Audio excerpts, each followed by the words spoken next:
Shalom. దేవుని పరిశుద్ధ నామానికి సమస్త మహిమ ఘనత ప్రభావములు కలుగును గాక.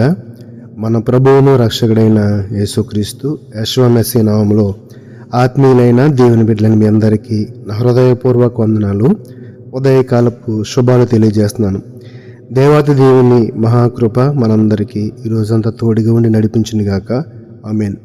పేతురు రాసిన మొదటి పత్రిక 3వ అధ్యాయము 9వ వచనంలో ఈ విధంగా వ్రాయబడి ఉంది.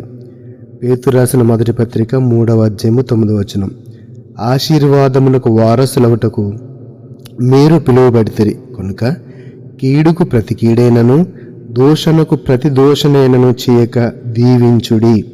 ఈ యొక్క మాట చూస్తే ప్రియులారా, మనము మన యొక్క చిత్తం ఏంటి, మన ఎడల దేవునికున్న ఆ యొక్క ప్రణాళిక ఏంటో మనకు అర్థమవుతుంది. ఆశీర్వాదమునకు వారసులవుటకు మీరు పిలువబడితిరి. మనం ఎప్పుడు కూడా దీవించబడాలని, మేలుతో నింపబడాలని, సమృద్ధితో, సంతోషంతో, సమాధానంతో ఉండాలనేదే దేవుని యొక్క చిరకాల వాంఛ, ఆయన యొక్క చిత్తము, మన ఎడల ఆయనకున్న ప్రణాళిక. అయితే ఇక్కడ మనం చేయవలసిన పని ఏంటంటే, ఆ యొక్క ఆశీర్వాదములకు వారసులు అవ్వాలంటే, దేవుని యొక్క మేలులకు మనం పాత్రలు అవ్వాలంటే మనం చేయవలసిన పనిని ఇక్కడ దేవాదేవుడు చూపిస్తున్నాడు. ఆశీర్వాదములకు వారసులకుటకు మీరు పిలువబడితిరి కనుక కీడుకు ప్రతి కీడైనను దోషణకు ప్రతి దోషణైనను చేయక దీవించుడి. అంత చక్కని మాట అండి, కానీ ఇది మనిషికి అసాధ్యముగా మారిపోయింది. ఎందుకంటే కీడుకు ప్రతి కీడు, దోషణకు ప్రతి దోషణ చేయకుండా ఉంటే గనక ఈ ప్రపంచమంతా, ఈ లోకమంతా కూడా సమాధానంతో ఉన్ను, శాంతితో ఉన్ను, సంతోషంతో ఉన్ను.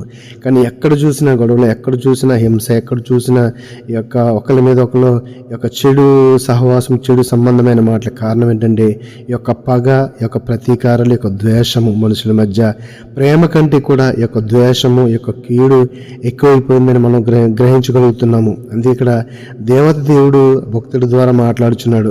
మీరు కీడుకు ప్రతి కీడైనను దోషణకు ప్రతి దోషణను చేయక దీవించుడి. ప్రియులారా, ఈరోజు దేవుడు మనకు చెప్తున్న మాటని తెలిసి మనం దీవించబడాలంటే, మనం ఆశీర్వాదానికి వారసులు అవ్వాలంటే మొట్టమొదటిగా మనం దీవించడం నేర్చుకోవాలి.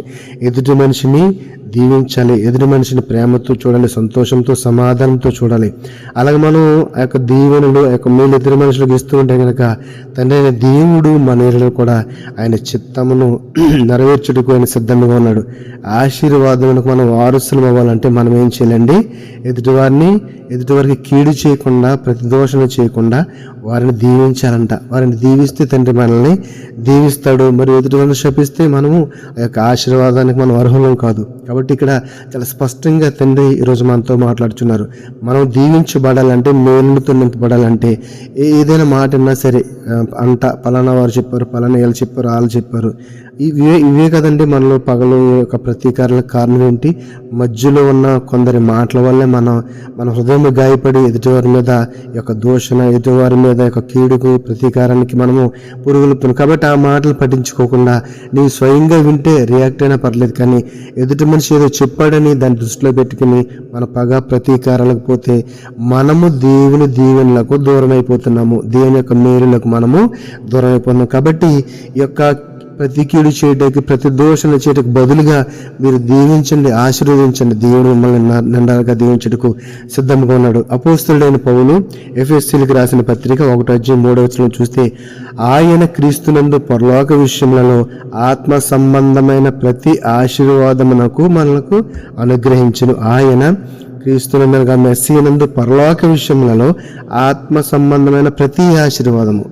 మన యొక్క గురి, మనము చేయవలసిన పని ఏంటంటే యొక్క పరలోక రాజ్యం వైపు మన గురి ఉంటే గనక, ఆయన యందు భయభక్తులు కలిగి జీవించే ఆ యొక్క ఆలోచన మనలో ఉంటే గనక, ఆయన చిత్తములకు తల ఉంచితే, ఆయన యొక్క చెప్పిన ఆ యొక్క ఆజ్ఞల ప్రకారం మనం నడవగలిగితే గనక ఈ యొక్క ఆత్మ సంబంధమైన ప్రతి ఆశీర్వాదమును కూడా మనకు అనుగ్రహించుటకు ఆయన సిద్ధంగా ఉన్నాడు. కాబట్టి ఈ రెండు విషయాలు మనం ఈరోజు నేర్చుకోవాలి. ఒకటి, ఎదుటి మనిషికి ప్రతి కీడు చేయకుండా, ప్రతి దోషణ చేయకుండా, నిన్ను ఏమన్నా ఒక మాట అన్నా సరే మనం దీవించటము, మనం వారి మంచిని కోరుకోవటము.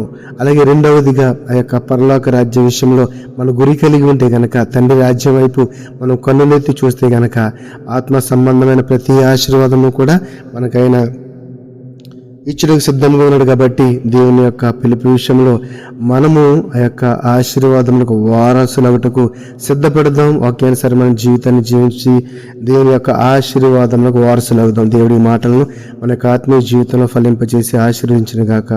ఆమేన్.